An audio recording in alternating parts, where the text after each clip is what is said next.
Good morning. Welcome to another edition of Marty's Place. I'm here today with Bob. Bob happens to be a future son-in-law because he is engaged to our daughter Rachel.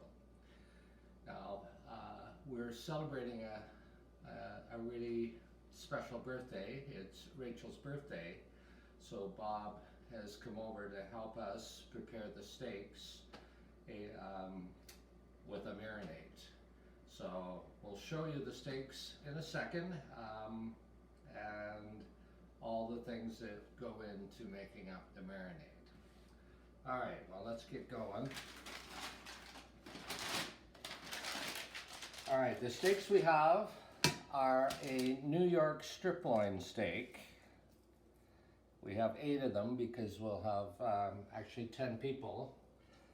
2 very tiny ones with us tonight for dinner. So the New York striploin, I checked into it, and they're called New York striploin because it's very commonly served in New York. So no surprise about the name then. And the striploin actually comes from a seldom used or not used muscle in a cow that it is lodged underneath the spine, so towards the top of the cow and underneath the spine, and it's adjacent to the beef tenderloin, and it's called a short loin. So they will take the short loin out, that is approximately anywhere from up to 18 inches long, and from that piece then they will be able to slice the steaks. And so if you get a center cut loin, it comes from the middle part of the short loin. And yeah, so anyways, we will start to make our marinade, and I'm going to let Bob take over for that part. Alrighty. So, key to a good marinade is you absolutely wing it. You put on whatever you think would be good. The key is garlic and salt. Just lay these out. Now I noticed the butcher has trimmed these steaks nicely. That probably helps. Yeah, I do like to keep some of the fat on, hold some flavor in. Okay, let's start off with the Montreal steak spice. Alright. Some of this. This is Montreal steak marinade. So we're going to generously put on a big slab on each one. And we are going to do both sides. So I'm going to repeat this process. And when you do this, you just use the spoon to rub it, or do you use just bare hands? You could use your massager with your hands or a brush. Okay, I do have a brush. So, you want to come on over here. You're just going to rub it in, each one.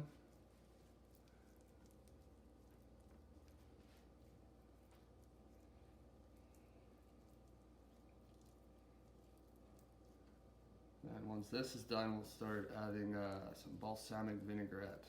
The oil tends to break down the meat fibers, make it extra tender. Okay, so we have we have balsamic vinegar and the balsamic vinaigrette. My preference is the vinaigrette, Okay. because of the oil in it. Now they had mentioned that the short loin actually is a non-used muscle in a cow, and so the meat is fairly soft, unlike some of the other cuts of meat you get that are much, tougher. Alright, repeat.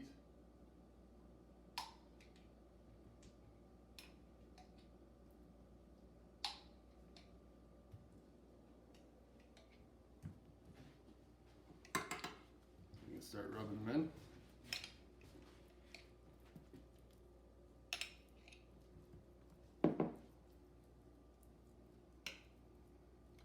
Spoon, hands, brush, whatever you fancy. I would usually use my hands if I was getting a brisket or other things ready, ribs. But this works pretty good actually, so.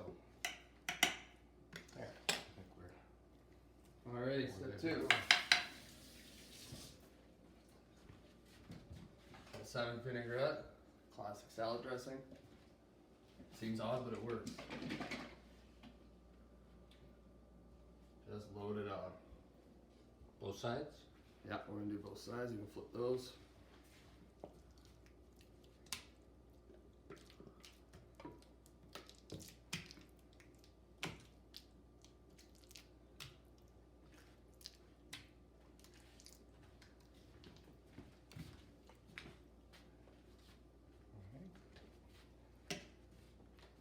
And do you rub that in or? Yeah, we can massage this too.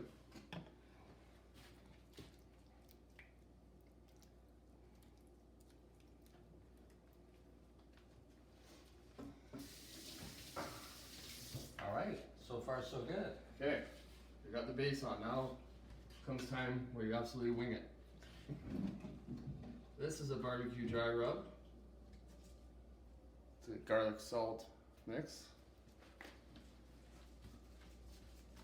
And there's never too much for meat.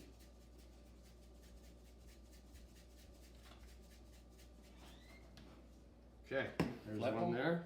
We'll do them all and then we'll flip them. Okay. This is roasted red pepper garlic.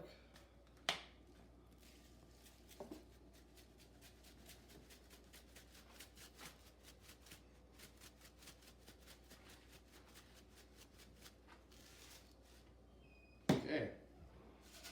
I like to use kosher salt for steaks. It's good for cooking. It's not really a table salt. But it gives it some good flavor. And would a sea salt work as well? Any salt will work. Kosher is ideal. Okay, after you have some spices on, I like to just push it into the meat a bit.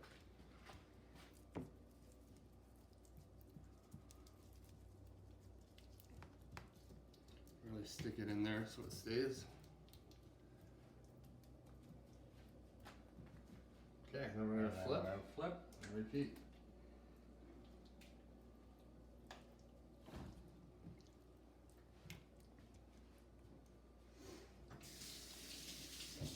I always keep a sink full of water just so that I can go right over and just. Alright, back to the first one. Barbecue dry rub.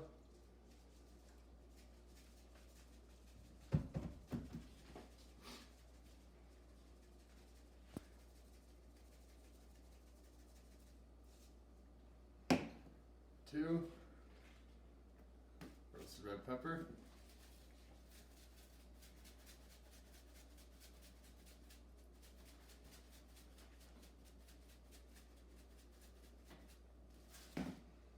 Alright, let's Kosher? Oh, and kosher, yeah, you can put that one on.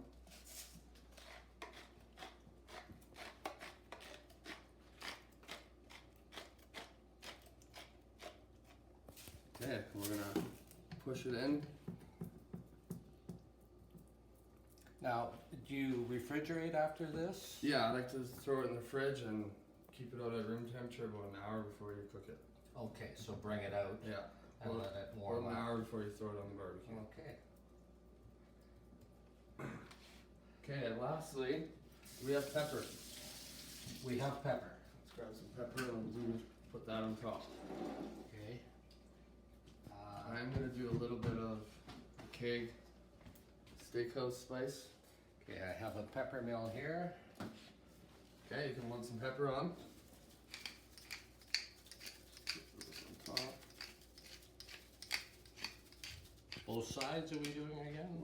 We could do both sides, but I like to just finish her off with a little topping.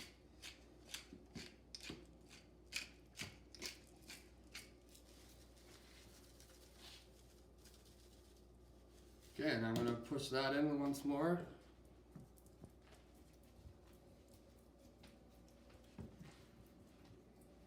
And there you have it. We're gonna cover these, throw them in the fridge, and take them out of the fridge about an hour before you throw them on the barbecue. All right, and so we will try to come back in a few hours, several hours, to show you the actual finished product and perhaps even the barbecuing of. So take care. Welcome back to Marty's place. It's been quite a few hours since we last spoke, and the steak has been marinating, and now we're outside with the grill on quite warm, probably 600 degrees or so, and we're ready to put the steak on. And Bob and I think, have a similar idea how we want to cook the steak, so I'll let Bob talk about what happens when the steak goes on. Alrighty, come on over here, camera. So firstly, you want to get a good sear. You want to bring your barbecue up highest temperature you can, usually around 600. And we are gonna throw these on and sear them for about 3 minutes aside.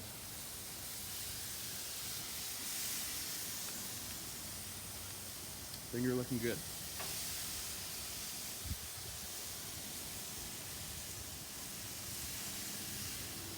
Okay, so the steak is on. We'll pause for the 3-minute time period, flip them over, and then we will show you hopefully the finished product. Alright, so Bob and I have had the steaks on, and we've been searing them on each side. We use the meat thermometer to check the temperature. And I realize everybody does their steaks a little bit differently. But these are ready to go, as you can see. So it's time to go in and celebrate the birthday party. Time to eat. And have a glass of wine. There we go. Till next time.